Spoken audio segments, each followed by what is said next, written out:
Hello and welcome to the debrief here from Anfield, in fact the press room in Anfield to be precise. I'm joined by Paul Gorst. Paul, we've seen Liverpool win again. Yep. That's 12 consecutive home Premier League wins. It's 9 wins out of 10 this season, and well, it took them a while to get going. A deserved win as well, 2-1 against Tottenham.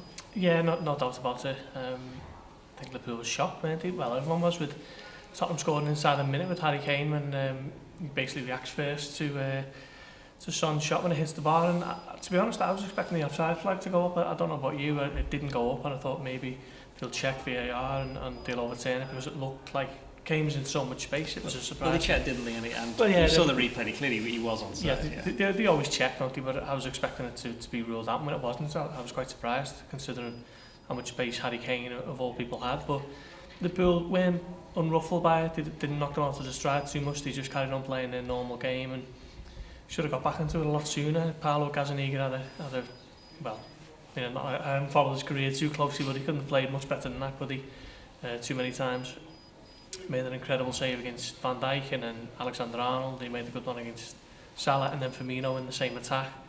It looked like Liverpool were struggling, and maybe a world-class performance from a goalkeeper was going to stop them, but Jordan Henderson crept up, didn't he? Undetected at the back post from Fabinho's brilliant pass, and I thought he was excellent all game. Got the equaliser, and then it never really felt like Liverpool were going to. Didn't feel like they were going to lose, certainly anyway. The crowd were up, the energy levels were up, and Liverpool were flying, and eventually they get the penalty, don't they? It was a similar one to the one at Leicester. It was Benta there, wasn't it? It was. Even yeah, Mauricio Pochettino spoke after the game, and he basically said, "Look, it's a soft one, but there's contact. It's a penalty. The referee gave it. VAR looked at it, and they agreed with the referee. So he didn't really complain too much, to be honest." No, I mean, it was. He did say it was very soft, but maybe that's just a manager trying to protect his fullback. He's kicked Mane in the calf. I mean, we've seen a couple of replays of it, and I'd say it was more of a penalty than the one that was given against Leicester 3 weeks ago. And Salah made no mistake, didn't he? Just as he did in the Champions League final against the same team.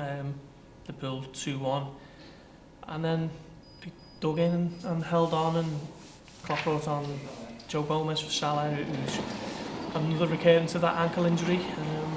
But Liverpool have dug it out and 6 points clear. Yeah, I mean, we'll go on to more Salah in a minute, but thank you very much to those over there. Tottenham, they came on very strong in the last 10 minutes. Liverpool needed to change things around a little bit in defence. Joe Gomez came on, he helped out on the right side of defence. I mean, it was a weird game in that sense, because you thought if Tottenham had played like that from the start, Liverpool would have had more problems, because it was only the fourth game apparently this year in the Premier League that they've started with Ali, Son, Eriksen and Kane. And we don't watch Tottenham all the time, but we were slightly surprised to see where they are in the table, given how well they played in parts certainly today. To be honest, I didn't actually think they played too well today. I mean, I'm surprised generally by where they are, because it's just a bit of a freak season for them so far. They're far better than that, and I think everyone knows that. But I think, as you say, he started with Eriksen, Ali, Kane and Son for just the fourth time this calendar year in the Premier League. And I actually think it was more of a deterrent for Liverpool than an intent of trying to go toe-to-toe with Liverpool. I thought maybe it was a way to kind of stifle Liverpool going forward. If they commit too many men forward, then Tottenham have got the players on the break capable of hurting Liverpool. And Tottenham only really were in the game when they weren't in a winning position, if that makes sense. They scored straight away and went 1-0 up, and Liverpool fully deserved to get back into it in the first half with the way they played. And then did in the second half, and it was only when Liverpool went 2-1 up that Tottenham decided that they were going to have a go. So I wasn't too impressed with them generally, but in terms of teams who come to Anfield, they always seem to give Liverpool a tougher game than most, don't they? But they're a top side, there's no doubt about that, and I'm pretty sure they'll move up the table in the coming weeks. Well, Klopp was particularly impressed because he knows how Tottenham play, and they play on the counter-attack. He knew Liverpool would have a lot of the ball, and he also described the fact that you don't keep the ball all of the time, you are going to lose it at some point.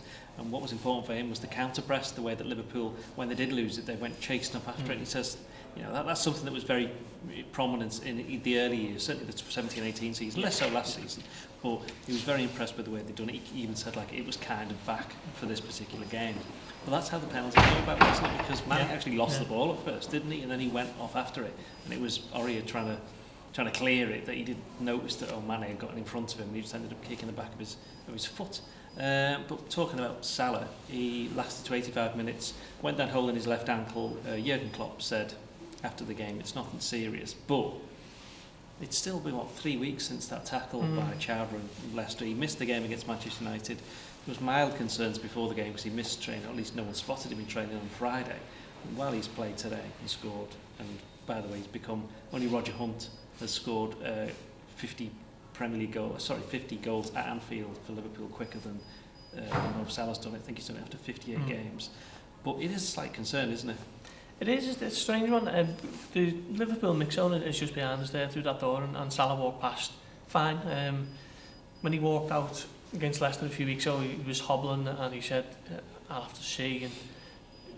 And you could tell he was injured, but when he's walked past there, you wouldn't know that he'd had an ankle problem if you didn't see him get brought off, and Jurgen Klopp hadn't spoken about it. So I think he will be okay. I mean, he's not going to play on Wednesday against Arsenal, is he? So he should be okay for Aston Villa next week. But it is a strange one how this injury keeps flaring up. Maybe a couple of weeks off is the answer, but at the moment, Liverpool aren't in a position to give him too much of a rest, are they? They've got Villa on the horizon and then that huge game with Manchester City to come. So he'll sit out Wednesday and hopefully he'll be on the mend by Friday and Saturday next week. Just a final word on the two fullbacks, Andy Robertson in particular, Trent Alexander-Arnold. I did the ratings. Initially I gave Robertson a 7. I've just got in touch with the office to say, can you bump that up to an 8? Yeah. But I gave Trent a 9.